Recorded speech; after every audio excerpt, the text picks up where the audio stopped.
यावेळची सगळ्यात महत्त्वाची बातमी आपण पाहतोय। मुख्यमंत्री देवेंद्र फडणवीस आणि उद्धव ठाकरे यांच्यामध्ये दूरध्वनीवरून चर्चा झालेली आहे। एकूणच हा तिढा कसा सोडवावा या संदर्भात, बेस्ट तोडगा कसा काढावा या संदर्भात या दोनही नेत्यांमध्ये चर्चा झालेली आहे। उद्धव ठाकरे आणि मुख्यमंत्री देवेंद्र फडणवीस यांच्यात ही चर्चा झालेली आहे आणि बेस्टच्या संपात आता मुख्यमंत्री मध्यस्थी करणार असल्याचं कळतंय। आता तरी तोडगा निघणार का हे पाहणं महत्त्वाचं आहे। याविषयी अधिक माहिती घेऊया आमचे प्रतिनिधी हेमंत बिर्जे यांच्याकडून।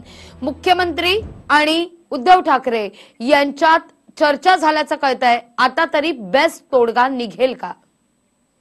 लागवी नक्कीच उद्धव ठाकरे आणि मुख्यमंत्र्यांमध्ये ही दोनदा या संपाबाबत चर्चा झाली। मुख्यमंत्री दिल्लीत आहेत, त्यांनी ऑफ द रेकॉर्ड मध्ये काही पत्रकारांशी बोलताना हेच म्हणाले की संपाबाबत तोडगा निश्चित निघेल आणि त्या संदर्भातली जी चर्चा आहे, जो संवाद आहे तो उद्धव ठाकरेंबरोबर माझा झालेला आहे। कालही झाला, आजही झाला आणि संपामधला जे काही फॉर्म्युला बनवायचा आहे आणि त्या पद्धतीचं जे काही निर्णय घ्यायचा आहे त्या संदर्भातले आदेश त्या पद्धतीच्या अधिकाऱ्यांना देण्यात आलेले आहेत आणि संप मिटवावा आणि जो काही संप चिघळलेला आहे त्याच्यावरचा जो काही फॉर्म्युला बनवण्याच्या दृष्टिकोनातनं कामगार संघटनांची जी मनधरणी चालली आहे, या बैठकांवर बैठका सपाट्याने मॅरेथॉन बैठकांवर बैठका चाललेल्या आहेत। काल सुद्धा मुख्यमंत्री म्हणतात की उद्धव ठाकरेंशी संवाद साधला पण बैठकांमधून फलित काही झाला नाही। आज काय निघतोय तोडगा हे पाहणं महत्त्वाचं असणार आहे। हेमंत, धन्यवाद तुम्ही दिलेल्या एकूणच या सविस्तर माहिती करता।